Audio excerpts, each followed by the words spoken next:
Assalamualaikum warahmatullahi wabarakatuh. Secara bahasa, arti surat Al-Kautsar adalah nikmat yang banyak.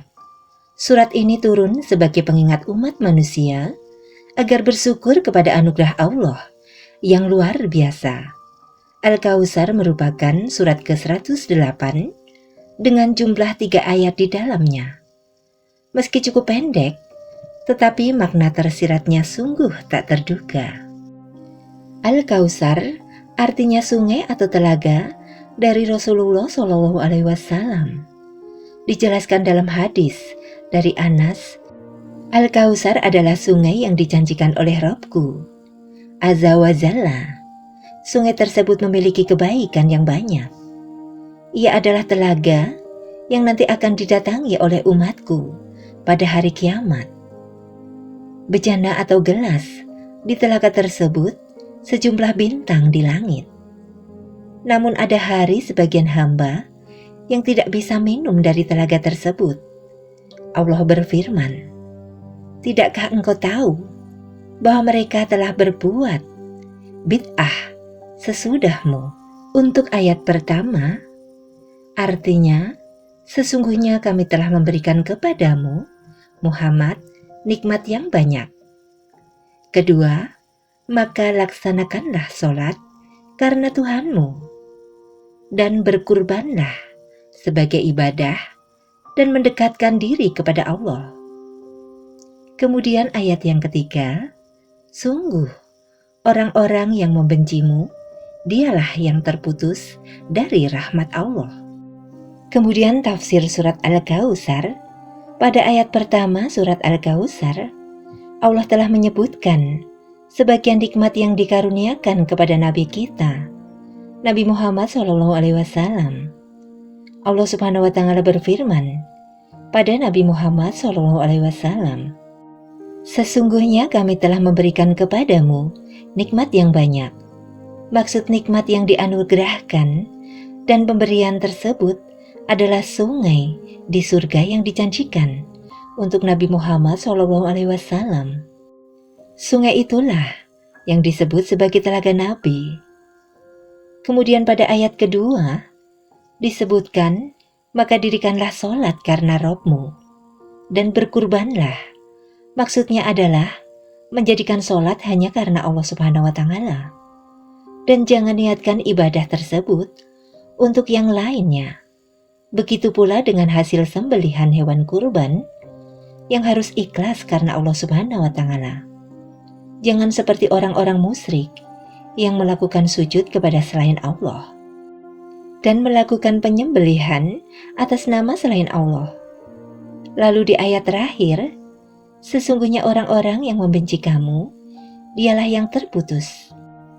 Maksudnya adalah orang-orang yang membenci dan memusuhi Nabi Shallallahu Alaihi Wasallam akhirnya akan terputus dan tidak ada lagi penyebutan atau pujian untuknya setelah matinya. Orang-orang Quraisy mengatakan bahwa Nabi Shallallahu Alaihi Wasallam tidak lagi memiliki keturunan laki-laki. Semuanya meninggal dunia. Kemudian Allah Subhanahu wa Ta'ala membalasnya dengan meninggalkan pujian bagi beliau dari orang terdahulu dan belakangan hingga hari pembalasan. Sedangkan orang-orang yang memusuhi beliau adalah yang terputus di belakang. Jika dihubungkan ayat pertama dan kedua, maka kita bisa belajar untuk selalu bersyukur atas nikmat dan karunia yang Allah Subhanahu wa Ta'ala berikan. Di ayat pertama dan kedua surat Al-Kautsar dijelaskan tentang bagaimana seharusnya seorang hamba mensyukuri nikmat. Namun tidak cukup hanya dengan ucapan, melainkan juga harus diimbangi dengan amalan yang nyata. Disebutkan secara khusus ada 2 ibadah dalam ayat ini.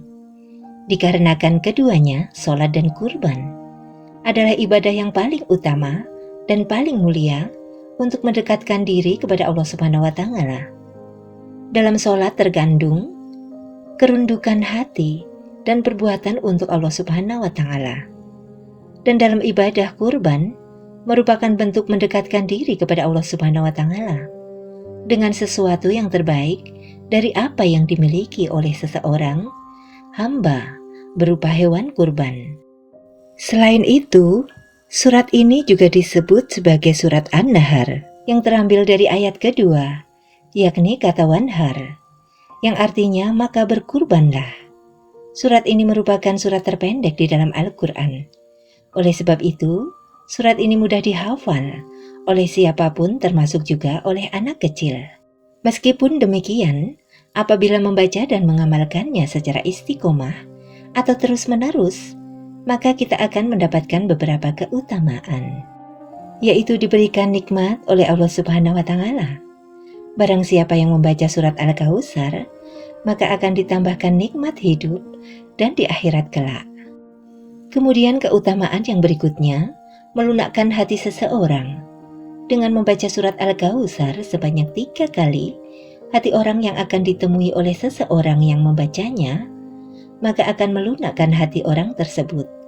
Selain itu, bagi orang yang senantiasa membaca surat Al-Kautsar, juga akan mendapatkan ketentraman dalam hati. Keutamaan yang selanjutnya yaitu sebagai pembuka rezeki. Dengan membaca surat Al-Kautsar setiap hari, maka surat tersebut dapat dijadikan alat untuk pembuka rezeki, sehingga rezeki yang didapatkan dari Allah akan bertambah. Keutamaan lain yaitu membebaskan dari kezoliman. Jika seorang muslim sedang zizolimi orang lain, kemudian ia membaca surat Al-Kautsar sebanyak 71 kali dengan hati yang ikhlas dan berserah diri kepada Allah, maka ia akan terbebas dari kezoliman tersebut. Kemudian keutamaan yang berikutnya dapat mencicipi air dari surga kelak di akhirat. Ketika semasa hidup seorang muslim rutin membaca surat Al-Kautsar, maka Allah akan memberikan suatu pertolongan ketika di akhirat nanti dengan memberikan minuman yang diambil dan berasal dari surga langsung. Selain itu dapat juga membuka jalan terkabulnya doa. Setiap manusia pasti memiliki suatu keinginan sebagai seorang muslim yang baik untuk mendapatkan sesuatu yang sedang diinginkan. Selain dengan berusaha juga harus diiringi dengan doa. Dan tentunya mengamalkan surat Al-Kautsar. Saat terjadinya hujan disertai rasa ikhlas dari dalam hati, insya Allah doa yang dipanjatkan akan ditunjukkan titik terangnya oleh Allah dengan dikabulkannya doa-doanya. Keutamaan berikutnya sebagai alarm pembangun tidur. Seorang muslim yang memiliki kebiasaan bangun siang atau kesulitan untuk bangun pagi, maka dapat mengamalkan surat Al-Kautsar dengan membacanya sebanyak 7 kali sebelum tidur di malam hari, maka insya Allah ia akan mudah terbangun di pagi hari, terutama untuk melakukan sholat subuh.